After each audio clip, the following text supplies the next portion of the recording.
Om Shanti. Good morning.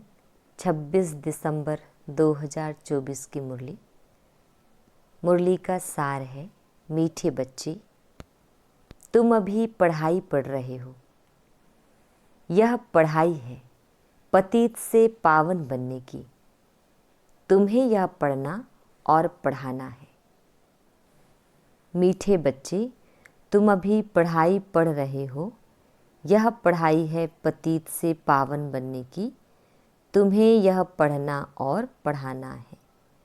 प्रश्न है, दुनिया में कौन सा ज्ञान होते हुए भी अज्ञान अंधियारा है?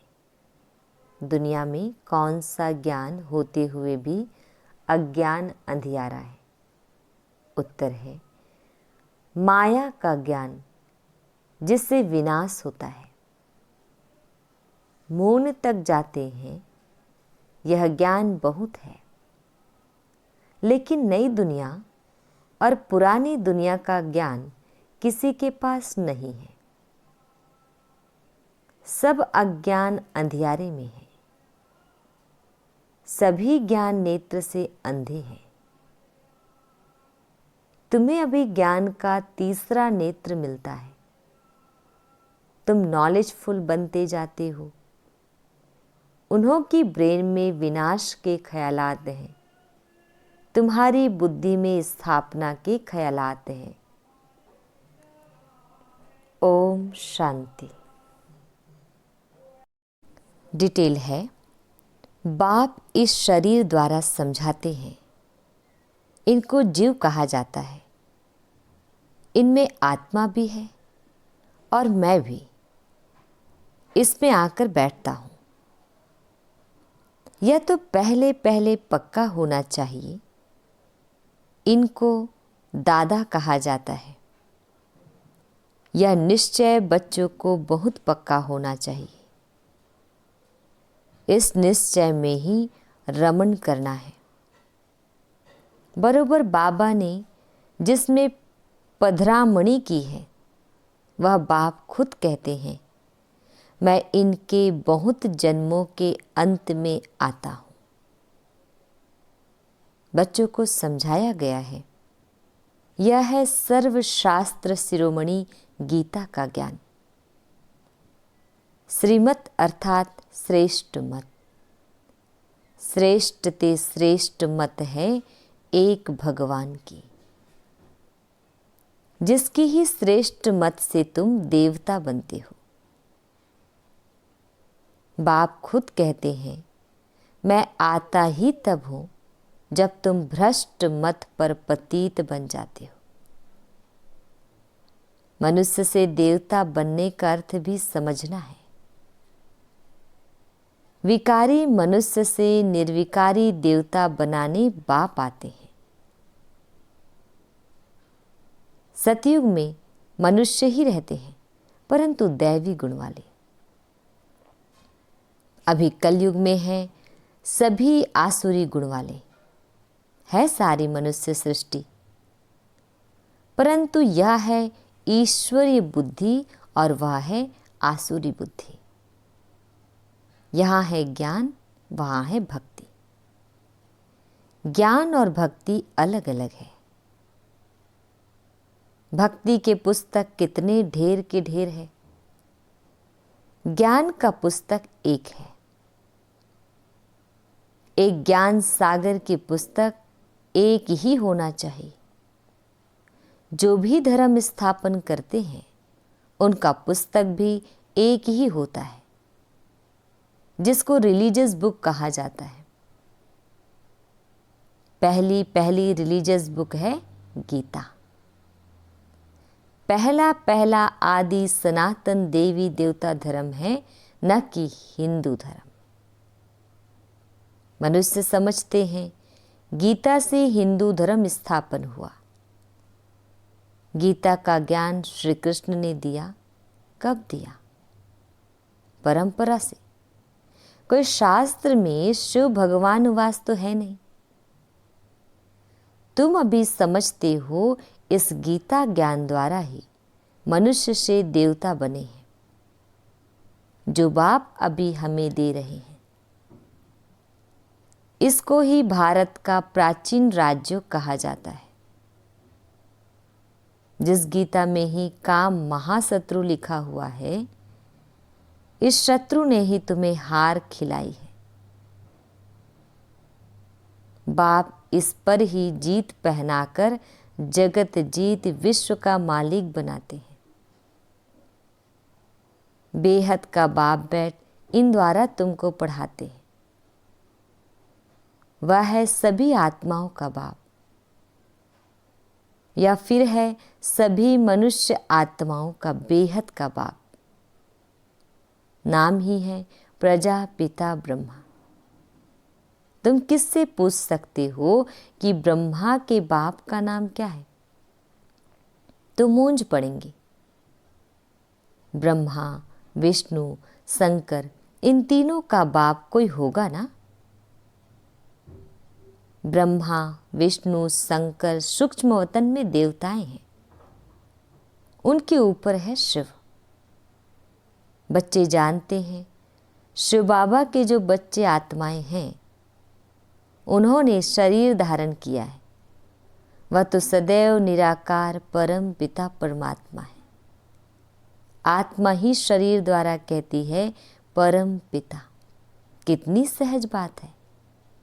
इनको कहा जाता है अल्फ और बे की पढ़ाई। कौन पढ़ाते हैं? गीता का ज्ञान किसने सुनाया? श्री कृष्ण को तो भगवान कहा नहीं जाता। वह तो देहधारी है, ताजधारी है। शिव तो है निराकार। उन पर तो कोई ताज आदि है नहीं। वही ज्ञान का सागर है। बाप ही बीज रूप चैतन्य है। तुम भी चैतन्य हो। सभी झाड़ों के आदि मध्य अंत को तुम जानते हो। भल तुम माली नहीं हो, परंतु समझ सकते हो कि बीज कैसे डालते हैं, उनसे झाड़ कैसे निकलता है। वह है जड़, यह है चैतन्य। आत्मा को चैतन्य कहा जाता है। तुम्हारी आत्मा में ही ज्ञान है और किसी आत्मा में ज्ञान हो नहीं सकता। तो बाप चैतन्य मनुष्य सृष्टि का बीज रूप है। यह चैतन्य क्रिएशन है। वह सभी है जड़ बीज। ऐसे नहीं कि जड़ बीज में कोई ज्ञान है। यह तो है चैतन्य बीज रूप। उनमें सारे सृष्टि की नॉलेज है। झाड़ की उत्पत्ति, पालना, विनाश का सारा ज्ञान उनमें है। फिर नया झाड़ कैसे खड़ा होता है, वह है गुप्त। तुमको ज्ञान भी गुप्त मिलता है। बाप भी गुप्त आए हैं। तुम जानते हो यह कलम लग रहा है।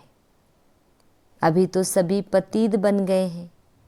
अच्छा, बीज से पहला पहला पत्ता निकला, वह कौन था? सतयुग का पहला पत्ता तो श्री कृष्ण को ही कहेंगे, लक्ष्मी नारायण को नहीं कहेंगे। नया पत्ता छोटा होता है, पीछे बड़ा होता है। तो इस बीज की कितनी महिमा है। यह तो चैतन्य है ना। भल दूसरे भी निकलते हैं, धीरे धीरे उन्हों की महिमा कम होती जाती है। अभी तुम देवता बनते हो, तो मूल बात है हमको दैवी गुण धारण करने हैं। इन जैसा बनना है। चित्र भी है। यह चित्र ना होते तो बुद्धि में ज्ञान कैसे आता? यह चित्र बहुत काम में आते हैं। भक्ति मार्ग में इन चित्रों की पूजा होती है और ज्ञान मार्ग में तुमको इन्हों से ज्ञान मिलता है कि इन जैसा बनना है। भक्ति मार्ग में ऐसा नहीं समझेंगे कि हमको ऐसा बनना है। भक्ति मार्ग में मंदिर आदि कितने बनवाते हैं। सबसे जास्ती मंदिर किसके होंगे? जरूर शिव बाबा के ही होंगे। फिर उनके बाद क्रिएशन के होंगे। पहली क्रिएशन यह लक्ष्मी नारायण है, तो शिव के बाद इनकी पूजा जास्ती होगी। माताएं जो ज्ञान देती है उनकी पूजा नहीं, वह तो पढ़ती है। तुम्हारी पूजा अभी नहीं होती है क्योंकि तुम अभी पढ़ रहे हो। जब तुम पढ़कर अनपढ़ बनेंगे फिर पूजा होगी। अभी तुम देवी देवता बनते हो। सतयुग में बाप थोड़े ही पढ़ाने जाएगा, वहां ऐसी पढ़ाई थोड़े ही होगी। या पढ़ाई पतितों को पावन बनाने की है। तुम जानते हो हमको जो ऐसा बनाते हैं उनकी पूजा होगी, फिर हमारी भी पूजा नंबरवार होगी।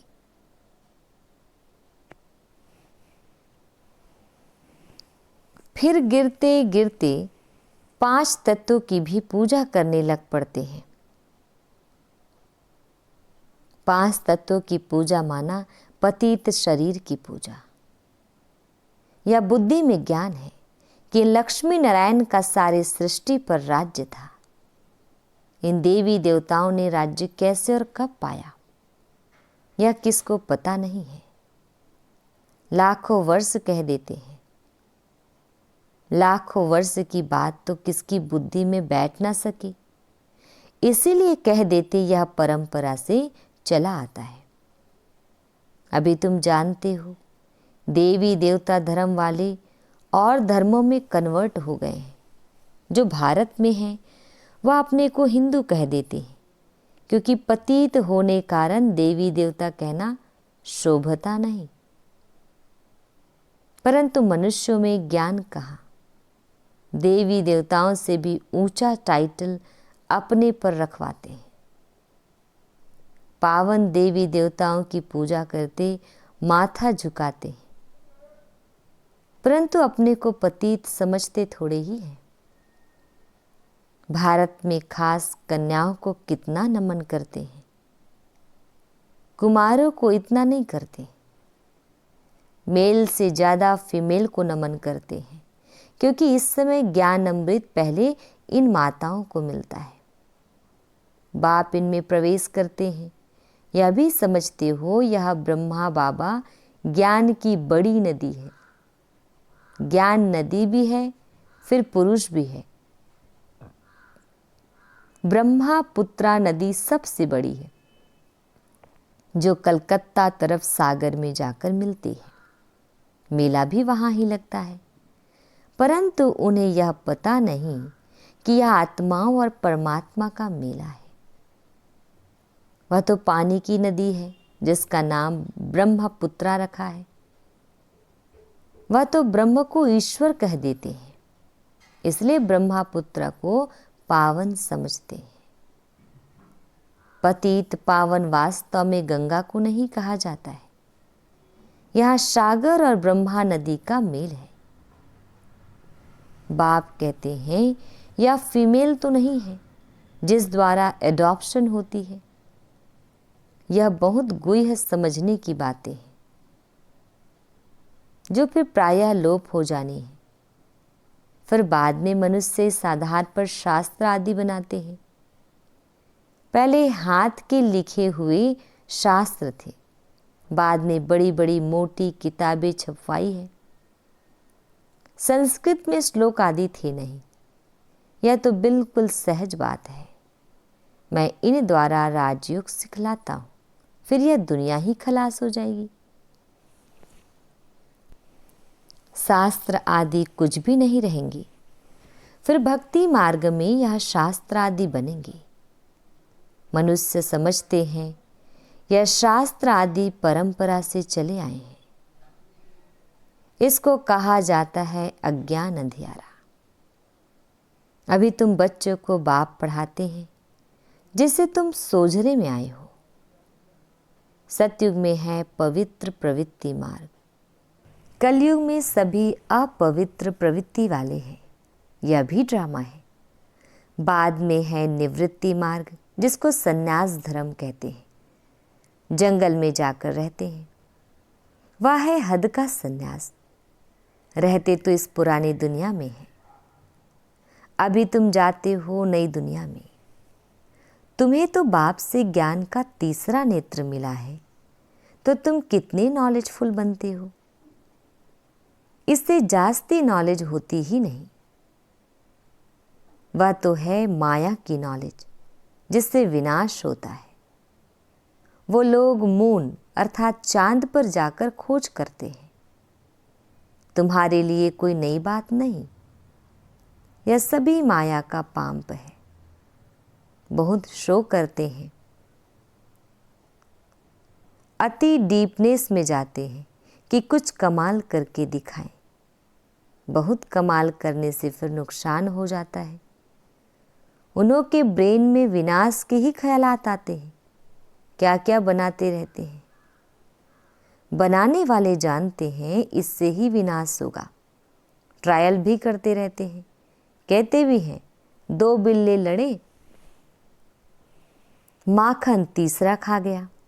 कहानी तो छोटी है, परंतु खेल कितना बड़ा है। नाम इन्हों का ही बाला है। इन द्वारा ही विनाश की नूंद है। कोई तो निमित्त बनता है ना।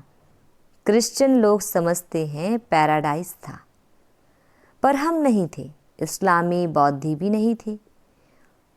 फिर भी क्रिश्चियन लोगों की समझ अच्छी है। भारतवासी कहते हैं देवी देवता धर्म लाखों वर्ष पहले था, तो बुद्धू ठहरे ना। बाप भारत में ही आते हैं तो महान बेसमझ हैं, उन्हें ही महान ते महान समझदार बनाते हैं। परंतु फिर भी याद रहे तब। बाबा तुम बच्चों को कितना सहज करके समझाते हैं। मुझे याद करो तो तुम सोने का बर्तन बन जाएंगे, तो धारणा भी अच्छी होगी।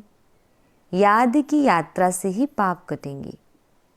मुरली नहीं सुनते तो ज्ञान रफू चक्कर हो जाता है।